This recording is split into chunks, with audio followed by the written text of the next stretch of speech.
Boa tarde. Agradecemos a Deus por mais uma semana de muito aprendizado. Pessoal que for acompanhar depois o Evangelho, nós vamos colocar no YouTube, é o canal Transmutação Renato. Só colocar lá e tem os vídeos antigos. Esse aqui depois que a gente falar, a gente vai ouvir e vamos colocar lá no ar. Evangelho segundo o Espiritismo. Esse é um evangelho interessante, que ele diz que não veio destruir a lei, vem falando sobre o Espiritismo. É muito relevante o diálogo que a espiritualidade tem com cada um de nós. Quinta-feira próxima passada, eu estava fazendo esse comentário do Evangelho lá na casa de Miramês, e o assunto que entrou foi esse, porque a pessoa estava discutindo, né, que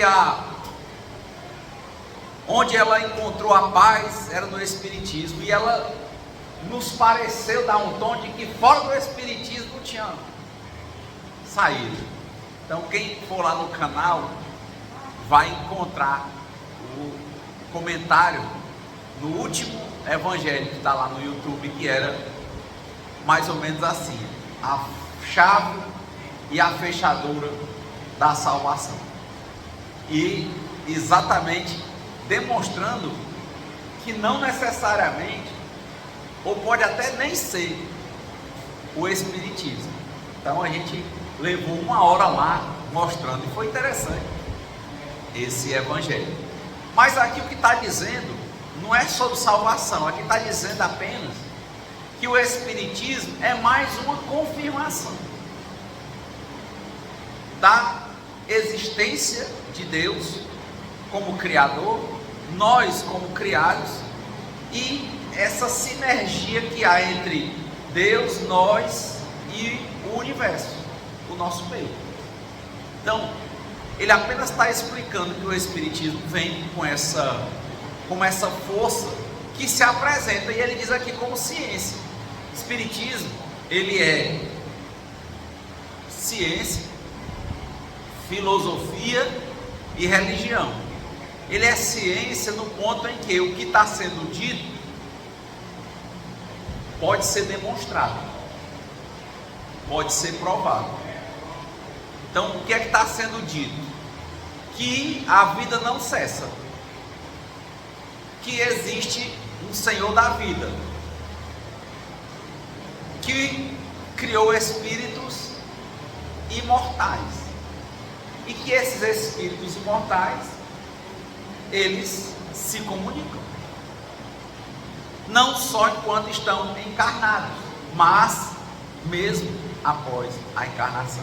Essa é a questão. Por isso que tem as mesas mediúnicas, por isso que alguns médiuns ficaram muito conhecidos por transmitirem mensagens que foram testadas e provaram que realmente vinham de pessoas que já tinham desencarnado. Então, o Kardec era um cientista. O momento do surgimento do Espiritismo é o momento do surgimento das ciências, como ciência. Então, a história toda é muito interessante isso, porque a história da humanidade, a história que a gente conhece, sempre houve essa briga, esses radicalismos. Antigamente, dizia-se, em um determinado momento da história, que não existia Deus, e que tudo era o homem. Depois veio um exagero, no sentido de entender que tudo era Deus, tudo era de uma fonte, no sentido de exagero de tudo ser Deus, de que as pessoas deixavam de fazer o que era para elas fazerem, se acomodavam com as suas mazelas, ao invés de tentar fazer a parte que lhes tocava. Tudo elas entregavam na mão de Deus, e aí o mundo ficava, e a vida das pessoas naquela letargia, né? Aquela coisa sem sentido. Então tudo ia para ali, no sentido da pessoa se esquivar das responsabilidades. No outro, as pessoas achavam que era só o homem ou a mulher que era senhor da história, e não existia uma vida após a morte, não existia um Criador, não se pensava nisso. Então, dois extremos: um, você é 100% senhor da sua história; o dois, só a espiritualidade é que é responsável pela sua vida e você não toma responsabilidade nenhuma. Lógico que todos os dois caminhos de exagero não dá problema. E aí vem uma terceira linha, né, que você começa a pensar. Na época científica, até então, você começaram a desenvolver coisas como a alquimia. O pessoal procurava transformar metais em ouro. Era gente procurando um elixir da longa vida, que a pessoa ia transformar, ia descobrir uma solução e ia conseguir tomar uma fórmula que a pessoa nunca ia envelhecer. Olha, o nascimento da ciência, da química, os cientistas. Tinha uma novela que falava do Gustavo Flamel, o alquimista. Transformar metais em ouro, quer dizer riqueza infinita. O homem fazendo isso sozinho. Depois, conseguiu o elixir da longa vida, quer dizer, conseguir mexer com os elementos da natureza só pela capacidade humana e poder nunca mais envelhecer, ser imortal. E terceiro, era encontrar a pedra filosofal. Quem gosta desse filme de criança, né, tem o livro do Harry Potter, né? Harry Potter e a pedra filosofal. Procurava que teria quem achasse aquela pedra, teria a sabedoria infinita. Veja, nada, tá vendo? Eram os momentos da história, voltando, o homem, o antropocentrismo, o homem no centro, ele sendo o máximo, independentemente da existência de alguma coisa que seja maior do que o homem. Aí já foi a fase que expulsaram todo o pensamento religioso, porque também tinha tido estresse, a Idade Média, matando gente que não acreditasse em Deus, gente que não fosse católico. É sempre assim, a gente tende a ir para o exagero. Vai prestar atenção, a gente tende a ser exagerado. Quando Deus é harmonia, é equilíbrio. Mas a gente não pensava assim. Então, desse embate, várias entidades surgiram. É engraçado, por exemplo, a Sociedade Teosófica buscava resgatar a ideia de que nem era para ser tanto ao céu, nem tanto ao mar. Nem era para só entregar a sua vida nas mãos da natureza sem você tomar nenhuma atitude, nenhum comportamento de mudar a sua conduta. E nem era para você achar que tudo só dependia de você. Por quê? Porque há elementos que você não consegue controlar e sequer consegue explicar. Então, a Sociedade Teosófica, ela já trazia essa perspectiva de tentar equilibrar o conhecimento antigo do equilíbrio espiritual com o conhecimento novo, que era a ciência que estava nascendo. Beleza, vai andando. 1857 vem o Espiritismo, o primeiro livro que foi organizado pelo professor que era cientista, o professor Hipólito Denizatti Rivaio. Como ele já tinha livros de matemática, de gramática, e tinha rolado uma mesa que ele teve um nome em uma época, ele foi chamado de Allan Kardec. Ele vai e escreve, organiza as psicografias que ele pegou nas mesas, que ele usou o sistema para provar que era científico, que aquilo era verdade. Aí ele lançou a obra, o Livro dos Espíritos, porque foram os Espíritos que ditaram, e o nome do autor ele botou, Allan Kardec. Bom, aí é o Espiritismo. Então ele veio só mostrar, olha pessoal, uma coisa a gente está descobrindo aqui: espírito é imortal. Outra coisa, Deus existe. As perguntas que tem no Livro dos Espíritos: Deus existe? Sim. Tem uma ordem, tem leis naturais que regem o universo? Sim. E eu estou provando, o Kardec estava mostrando, estou provando que o espírito é imortal, porque tem pessoas que se comunicam coisas que só os espíritos tinham a condição de dizer. Então ele começa a provar. É aí que começa o caráter científico do Espiritismo. No final aqui desse evangelho, ele vem dizer que o Espiritismo ele te dá essa ajuda. Ele diz: o Espiritismo é a chave com a ajuda da qual tudo se explica com facilidade. Que a partir daí, realmente, para quem gosta de tudo, como dizia o Jaiminho no Chaves, né? Lembra do carteiro do Jaiminho no Chaves? Ele dizia assim: eu quero tudo nos mínimos detalhes. O Espírito é meio assim. Ele é aquela pessoa desconfiada. Ele é aquele meu Tomé, ele só acredita não só vendo, mas se ele entender. Então, a gente compreende que o Espiritismo é mais uma das formas que Deus tem de conversar diante da diversidade de pessoas que há. Então, tem gente que quer essa explicação. E aí ele está dizendo, para essas pessoas, o Espiritismo é a chave que ajuda, da qual se explica tudo com facilidade. Na nossa compreensão, não quer dizer que o evangélico não vai entender a Deus. Vai. Não todos, como nem todos os espíritas, nem todos os Hare Krishna, nem todos. Mas Deus, do mesmo jeito que tem muitas moradas do reino do Senhor, Deus sabe falar com as pessoas conforme o estado evolutivo em que elas se encontram. Esse é o primeiro ponto que eu observo. Agora, a partir do momento que a gente entende que o espírito é imortal e que existe uma lei que rege o universo, que eles chamam de Dharma, e existe um karma, que é para quem vai quebrando essas leis, e você entende as reencarnações sucessivas, tudo fica mais claro. Por exemplo,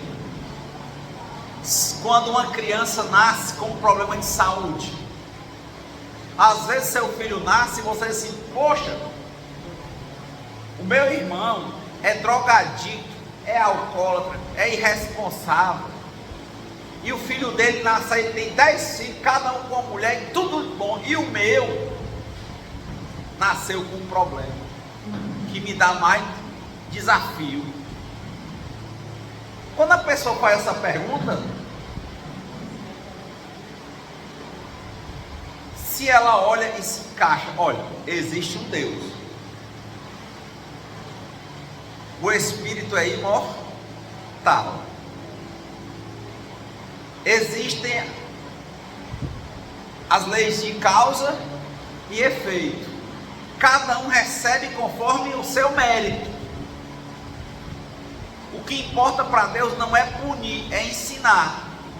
Então a gente começa a entender que aquela criança que nasceu, ela é sua filha, seu filho, mas não é. Como assim? Antes de tudo, ela é filha criada por Deus, e Ele, o grande Pai, está educando aquele espírito. Ou seja, aquela criança, fisicamente falando, pode ser muito mais antiga do que você, mas ela está ali em um plano construído para a edificação sua, do seu lar e dela.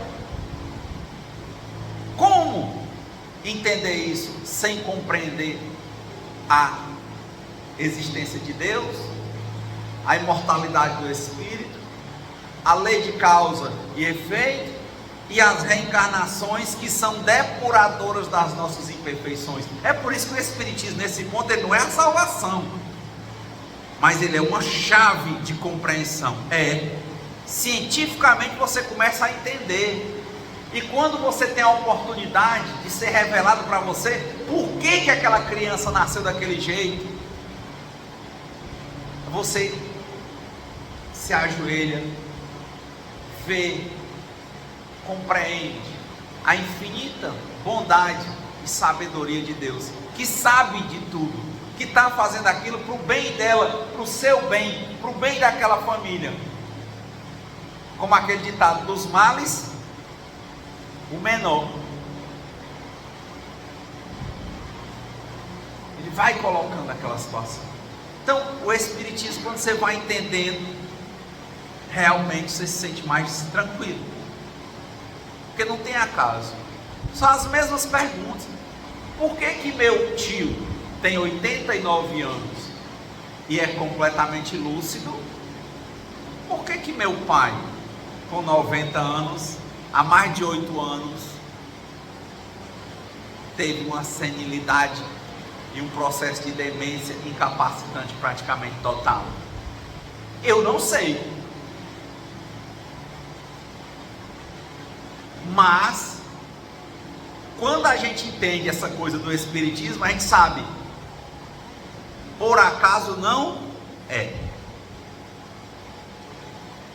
Com certeza, Deus encontrou o melhor caminho para cada um dos dois e para as famílias de cada um dos dois, para que todos cresçam melhor juntos, daquela forma, um lúcido e o outro senil completamente. É assim.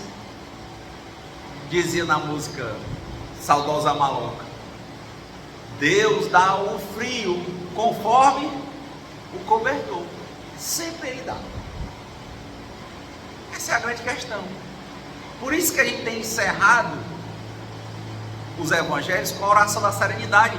Ela é, na nossa compreensão, é o equilíbrio. Deus, me conceda a serenidade para aceitar as coisas que eu não posso modificar. Eu posso modificar o estado de saúde do meu pai? Você pode modificar o estado de saúde do seu filho que nasce com um problema físico? Não. Ai, por que eu nasci pobre? Deus sabe. E talvez você já tenha sido até muito rico. Talvez na sua riqueza você tenha, ao invés de amadurecido, você tenha estagnado. Ao invés de criar pontes de amigos, você tenha se tornado uma pessoa odiável, criado inimigos, sido cruel, grosseiro, perverso. E Deus que te deu a riqueza naquela encarnação,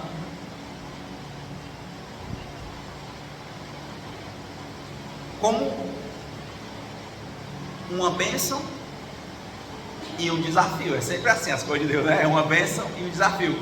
Tudo é aquela faca de duas pontas, né? De dois lados.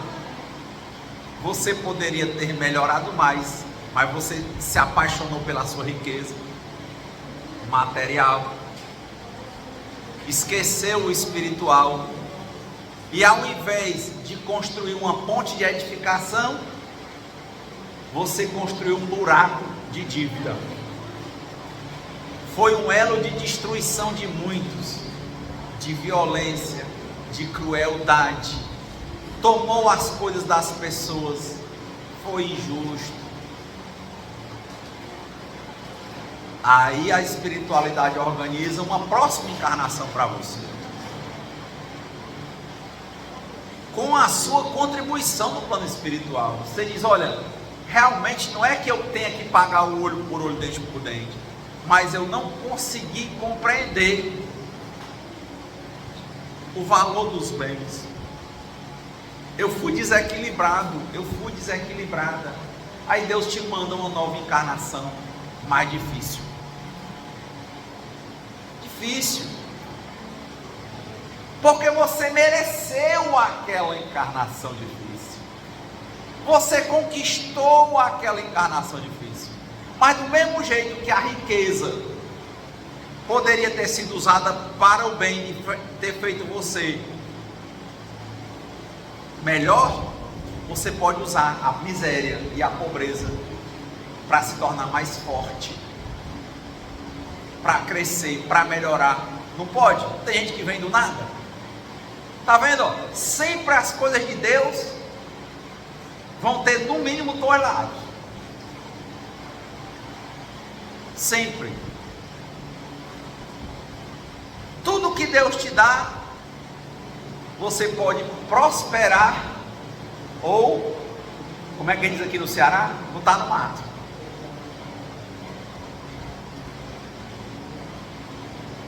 E os ciclos de reencarnação vão surgindo.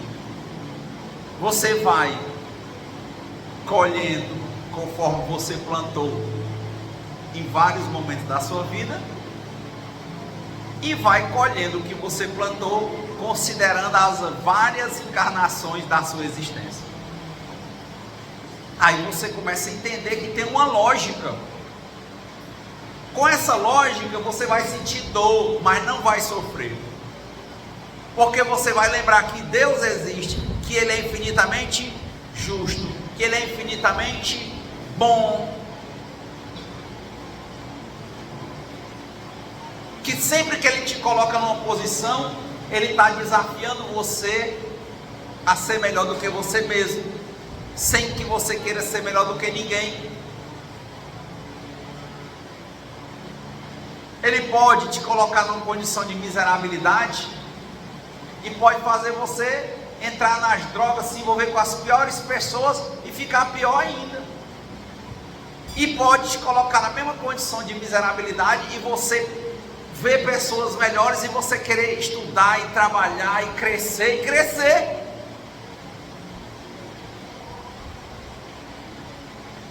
Mas depende de quem? Livre arbítrio. Você que tem que compreender e escolher. Faça certo que dá certo, faça errado que dá errado. Então o Espiritismo, no aspecto científico, ele está dizendo isso. Olha,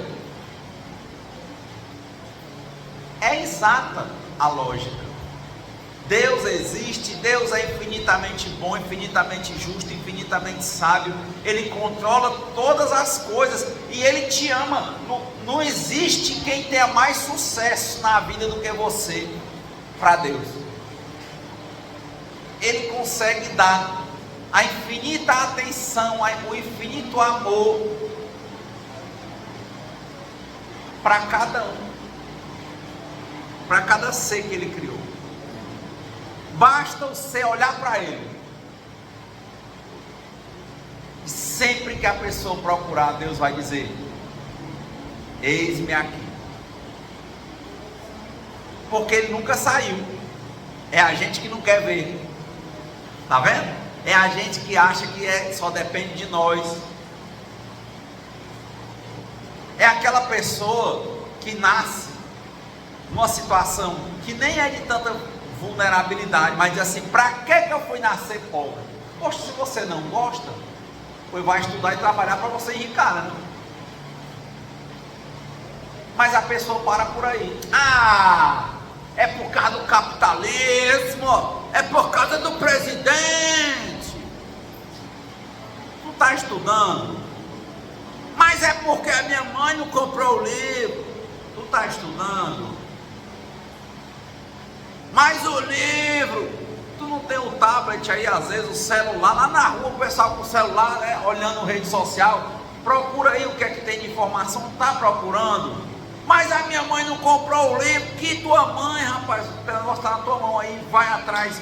O que é que você está fazendo para procurar?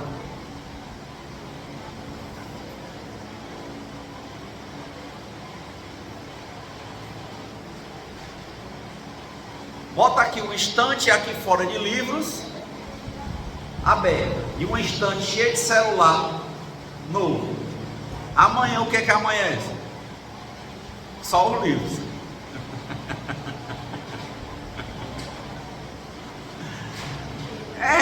Você não quer, pô.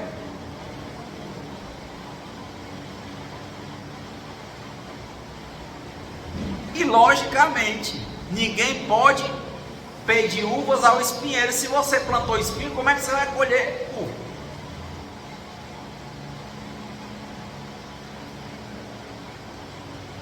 É muito confortador o Espiritismo. Não, eu não compreendo que ele dá salvação a ninguém.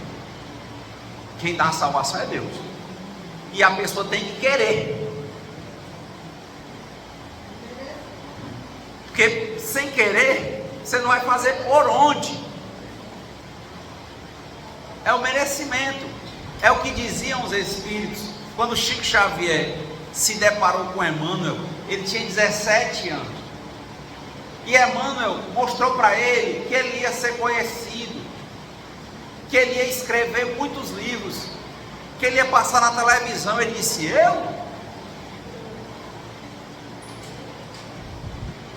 eu sou um coitado, eu moro numa cidadezinha minúscula, eu sou arrimo de família, eu não acho que eu posso. Ele diz: olha, Chico, que Deus tem esse programa para você, mas não é um destino, você tem que querer. Você quer, Chico? Ele disse: querer eu quero, mas como é que eu faço? Ó, 3 coisas você vai fazer, viu, Chico? Você quer mesmo? Quero. Bora a primeira: vontade. Bora para a segunda: trabalho. Bora para a terceira: merecimento. É mesmo, é? Vontade, trabalho e merecimento. Vontade persistente, trabalho duro e merecimento justo. E aí, como é que eu faço isso? Aí você tem que ter nessas 3 coisas, mais 3 coisas. O que? Disciplina, disciplina e disciplina. Em que? Vontade persistente, trabalho duro, merecimento justo. O merecimento é a última coisa. Eu identifico facilmente em coisas que eu não posso afastar, como uma criança que nasce já com câncer, mas foi construído por trabalho e por vontade, só que numa época que eu não estou vendo. E nessa encarnação, que é uma continuação da existência, eu vou vendo, sempre aprendendo a dançar conforme a música.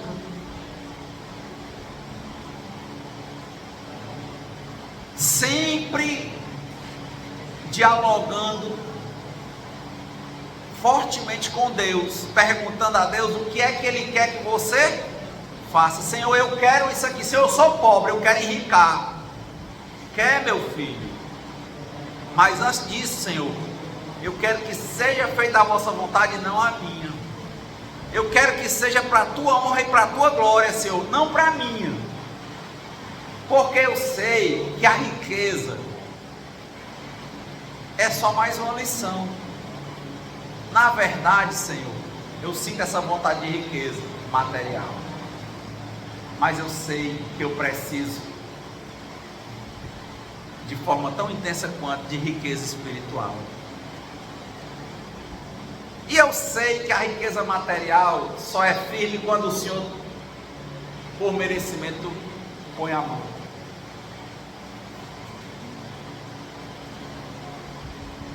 Quem vai com Deus é imbatível. Quem vai sem Ele, às vezes nem vai, e outras vezes é muito frágil. Então, essa consulta: Senhor, dirige os meus passos. E o que é que você quer, meu filho? Melhorar. Foi que Deus, no sonho, perguntou a Salomão: meu filho, o que é que você quer? Ele disse: eu quero sabedorias, meu pai. Ele disse: pois é, todos os reis que te precederam só queriam riquezas e exércitos e mulheres. Como você pediu sabedoria, eu vou te dar essas outras coisas. Tudo que os outros pediram só de bônus.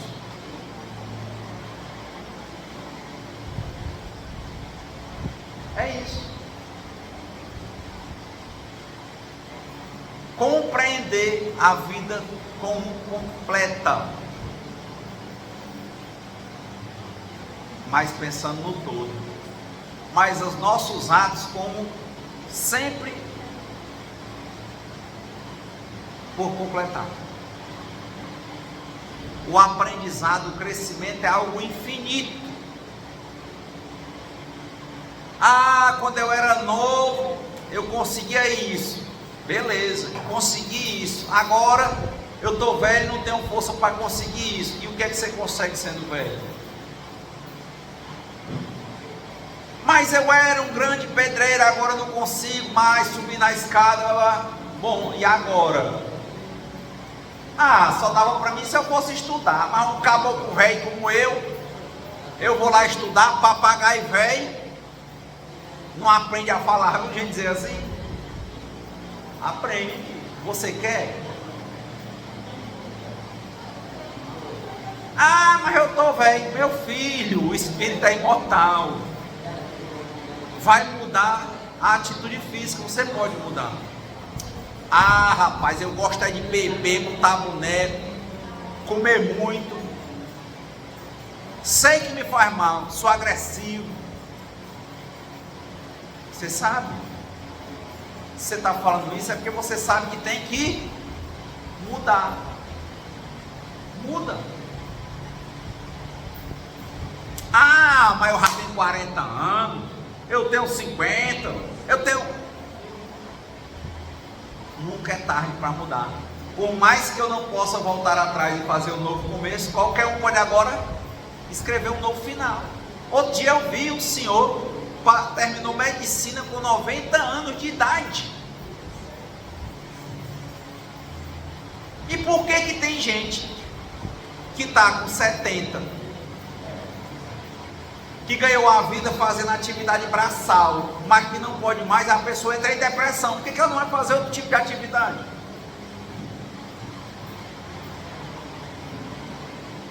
Não é porque está velho ou porque não pode. Muitas vezes é porque a pessoa simplesmente não quer, porque é desconfortável.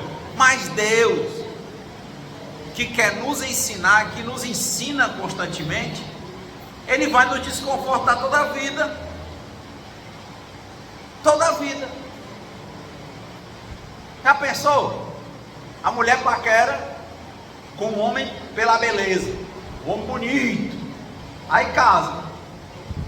A beleza da juventude vai indo embora. Não há não. A virilidade vai indo embora, e vice-versa.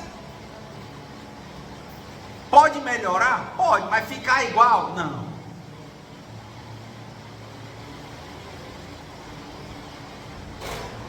Então a gente está pegando a deixa do desconforto que Deus nos dá para a gente se melhorar? Ou não? É isso que o Espiritismo vem trazer.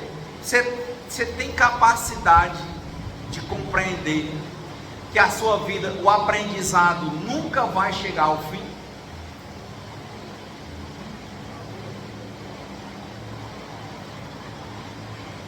Você consegue ver?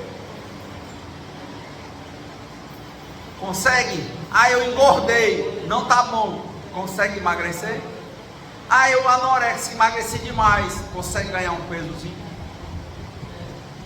Eu nunca estudei, agora eu não tenho mais força para fazer atividades pesadas de serviço. Consegue estudar para arrumar um emprego melhor?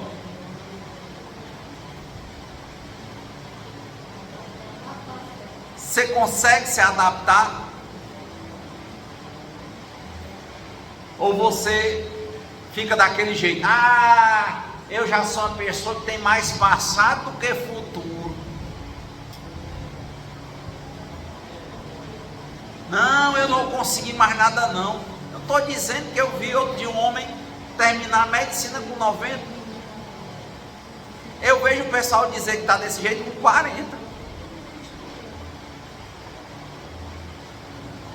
Eu me imagino assim. Se possível, estudar a vida inteira. Mas não só estudar, porque não adianta só estudar. Tem que botar em prática. Não, ou só estudar por estudar. Não. eu tenho condições de ser produtivo. Nem sempre da mesma forma. O Chico Xavier trabalhava horas e horas na mediúnica, viajava o Brasil inteiro participando de mediúnica, dando entrevista, fazendo palestras. E chegou um tempo que a saúde física dele não permitiu. Ele foi adaptando o trabalho dele a outras coisas, até o dia que ele não pôde mais fazer nenhuma atividade física produtiva. Mas aí é a lição que meu pai tem me dado, né? Na demência, quando eu vejo aqueles meditadores, né? Quando você não pode mais se movimentar fisicamente, talvez seja a grande hora de você aumentar o seu contato com Deus.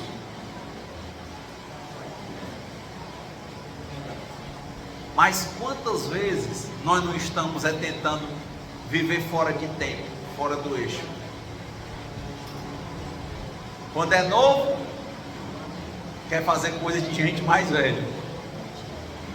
Quando é mais velho, quer fazer coisa de gente mais novo que não aguenta.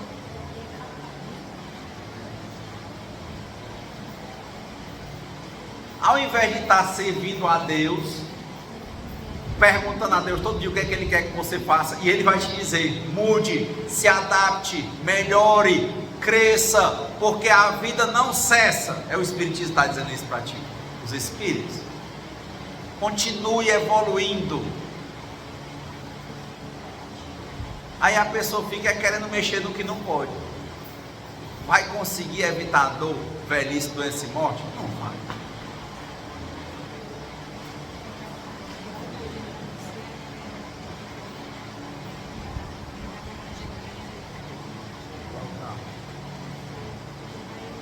Alguém deixou o carro na frente de uma garagem, aí estão pedindo para tirar, só não disseram qual carro. Vocês lembram aí?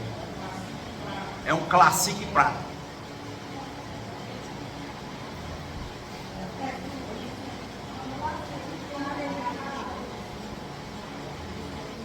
Então, dentro dessa linha de observação, eu acho muito poderoso conviver no meio espírita. Por quê? Porque eu vou falar com o espírito? Não. Nem me importa falar com o espírito. De que me importa? O telefone toca de lá para cá. Se Deus quiser que eu fale, falarei. Mas é desígnio de Deus. Mas é muito forte no Espiritismo. Me mantém jovem. Como é jovem se você está ficando com a cabeça branca igual aos outros? Jovem é assim, sempre procurando ser melhor do que eu mesmo a cada dia, sem ter a pretensão de ser melhor do que ninguém. Procurando ver a realidade.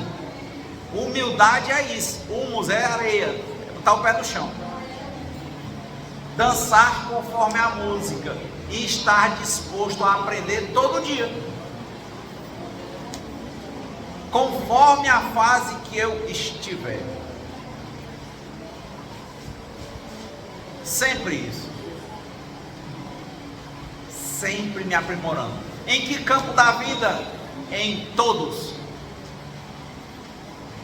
É na questão material, é estudar, é o corpo, é o relacionamento com a família, com os filhos, com a esposa, com amigos, com o trabalho. Sempre me adaptando. Por quê? Porque eu compreendo que o espírito é imortal, que eu estou aqui para aprender e para ser melhor. Ponto. Faça certo que dá certo. Mudar de profissão mudar de atitude, melhorar. Hoje eu estava falando com o Marcos aqui. Marcos bebia bebida alcoólica muito, fumava, né? Ele dizendo que já tem muitos anos, só se lembra às vezes de fumar, mas não fuma. Muda. E eu conversando com ele, lembrando disso, né? Eu bebi bebida alcoólica bem intensamente por uns 25 anos, tem uns 7, que só por hoje eu não bebo. E não me faz nenhuma falta. Que descoberta maravilhosa. Eu achava que só era feliz se tivesse sob o uso de alguma substância. E hoje eu vejo que não precisa nada disso. Durmo bem, faço tanta coisa. Depois queria trocar por sexo descontrolado. É errado. Comida. Então você vai tendo que alinhar todos os pontos todo dia. Estou pensando, sair daqui, já vou pegar minha bicicleta, vou andar meus 25 quilômetros. Por quê? Porque eu tenho que fazer alguma atividade física. Todo dia eu fico olhando, Senhor, o que é que eu tenho que me melhorar hoje? Estabeleci que tenho que ler no mínimo 2 horas por dia. Hoje já deu certo, li 3. No dia que eu não posso, o dia que eu posso mais, eu guardo as horas. Banco de hora de leitura. Porque eu vi que é importante. Não fazia exercício nenhum, passei a fazer. Não tinha leitura diária, passei a ler. Vinha falar no centro, era muito pior do que hoje. Tem que melhorar, vamos melhorando e vamos fazendo. Como é isso? E ainda assim eu vejo uma infinidade de coisas em que eu estou ainda na faixa 1 de 1 milhão. Mas eu estou indo. Devagar se vai ao longe. Primeiro as coisas primeiras. Que seja o passado, passado. Mude a si, não queira mudar ninguém. Viva e deixe viver. Posso mudar o outro. Às vezes, olho para a conduta do meu filho, minha mãe reclama, olha, esse menino isso, aquilo, eu digo, eu estou tentando. Mas em muitas coisas, eu vejo que o mais valioso é o exemplo. Qual o exemplo? Só você está no mundo que todo mundo bebe e você não bebe, uma coisa ele está enxergando. Que todo mundo usa droga e você não está usando só por hoje, você está dando um exemplo. Que todo mundo está estourando com o outro por qualquer coisa, se você não estoura, você dá um exemplo. Que todo mundo está fazendo relacionamento de coisa e você está tentando trabalhar o seu relacionamento para ele ser melhor, você tem um exemplo. Você nem vê, mas a criança vê. Não só ela, outras pessoas veem. É o que Jesus dizia. O exemplo é que arrasta. E não é que você vai querer ser exemplo para ninguém, mas não adianta você querer, você é.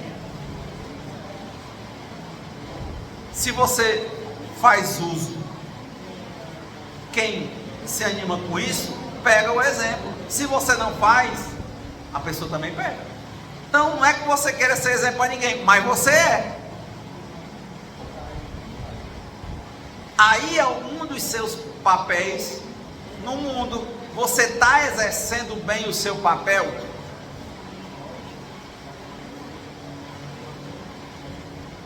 Já pensou, né? O pai, um dia acontece do filho estar lá, cai na drogadição. Aí o pai olhar e dizer assim, poxa, meu filho me via bebendo e usando e se sente culpado. É uma coisa, né?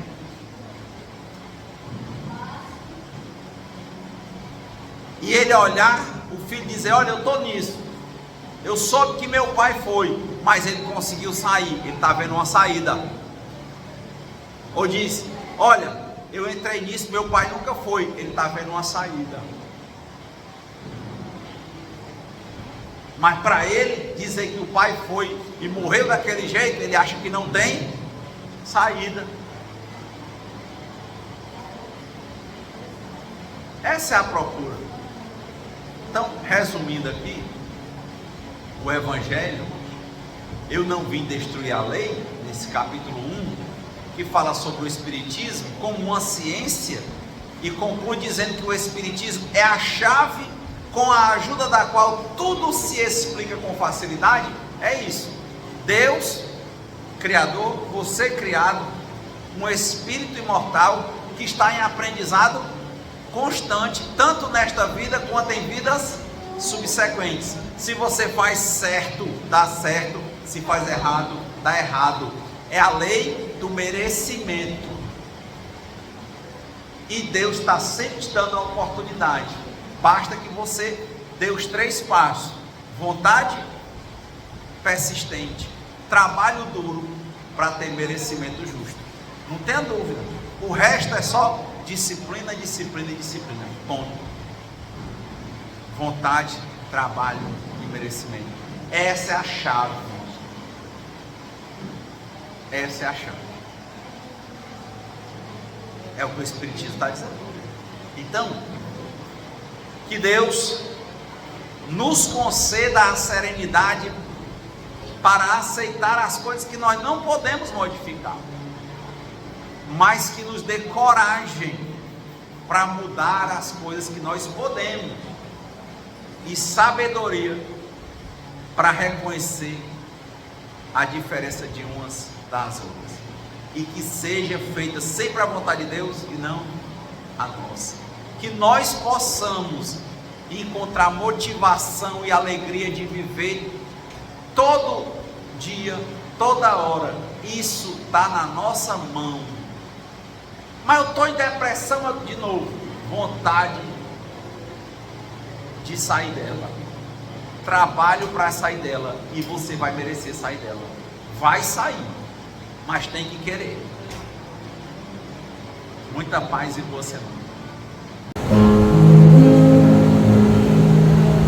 Nada é igual ao seu